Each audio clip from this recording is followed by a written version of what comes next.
আসসালামু আলাইকুম। মির জব নিউজে আপনাদের স্বাগতম। ভিউয়ার্স, আজকে আলোচনা করব অফিস সহকারী কাম কম্পিউটার মুদ্রাক্ষরিক পদের কাজ কি, বেতন ভাতা কত ও পদোন্নতি রয়েছে কিনা এই বিষয়টি নিয়ে।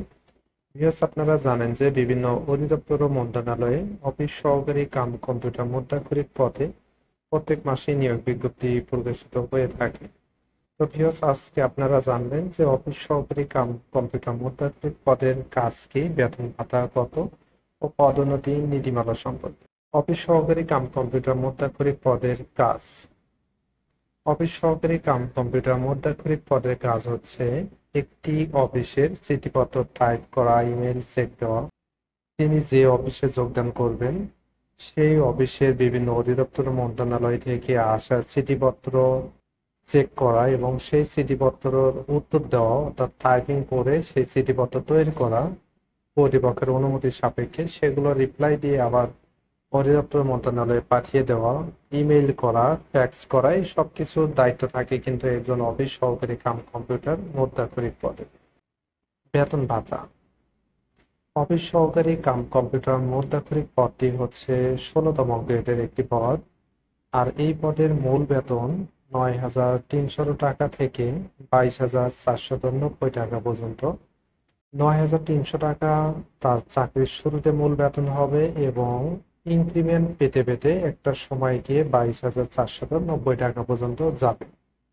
তবে এই মূল বেতনের সাথে তিনি অন্যান্য ভাতা পাবেন, যেমন বাসা ভাড়া, চিকিৎসা ভাতা, টিফিন ভাতা, যাতায়াত ভাতা ও প্রযোজ্য ক্ষেত্রে শিক্ষা ভাতা পাবেন।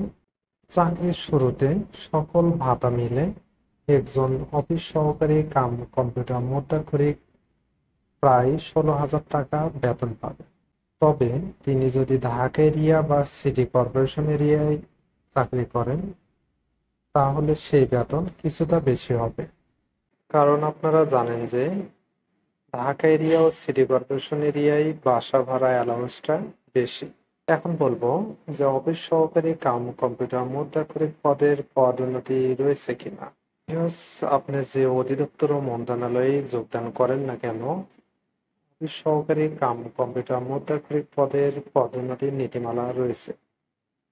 পদোন্নতির নীতিমালা অনুযায়ী অফিস সহকারী কাম কম্পিউটার মুদ্রাক্ষরিক পদে আপনি যদি ৩ বছর সন্তোষজনকভাবে চাকরি সম্পন্ন করতে পারেন তাহলে পদোন্নতি পেয়ে উচ্চমান সহকারী বা প্রধান সহকারী কাম হিসাব পদে যেতে পারবে। তবে বিভিন্ন অধিদপ্তর ও মন্ত্রণালয় ভেদে এই পদোন্নতির বয়সটি তারতম্য থাকে। কোথাও ৫ বছর বা ৭ বছর দেওয়া থাকে। তবে পদোন্নতি আপনারা পাবেনই। এখানে যে ৩ বছরের পদোন্নতি নীতিমালা দেওয়া রয়েছে, এই ৩ বছর পরেই যে আপনি পদোন্নতি পাবেন বিষয়টি এমন না।